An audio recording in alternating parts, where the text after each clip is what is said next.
So this is a cross section that is oriented to northeast to southwest cross section. And it cuts right through the Gremi deposit, which is one of the better zones that we know about at Yandera.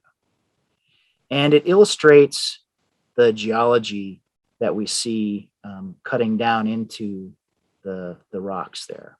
And there are some key units here that are worth mentioning. The HGR is the host granodiorite.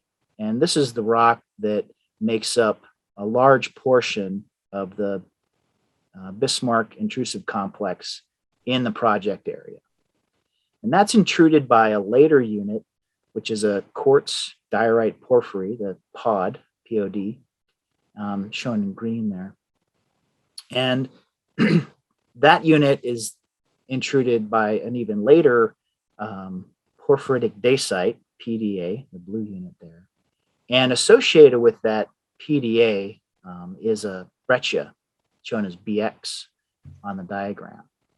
And in our understanding of the deposit, as it's evolved with time, it appears there's a very strong relationship between better mineralization and PDA and the breccias. At Gremi, and we see it at Amora as well, where the breccias are more important. But that there's a really interesting geologic connection there between better mineralization and the PDA and the breccia. That diagram also shows the bottom of the pit constrained resources.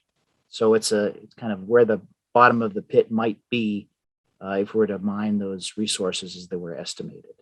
And you can see that the pit dips down to capture as much of that PDA and breccia as is reasonable from the economics that we used. So the top third of that diagram is just a strip showing the drill holes that were used to build this geologic model. And you can see that at Gremi, there's a pretty good density of drilling information available. And that's all been used and incorporated to build these geologic sections. This cross section, I think, is a good example of the nature of the system at Yandera. It's intrusive hosted and structurally controlled. And those are important aspects to understanding the mineralization and the potential for mineralization in the project area.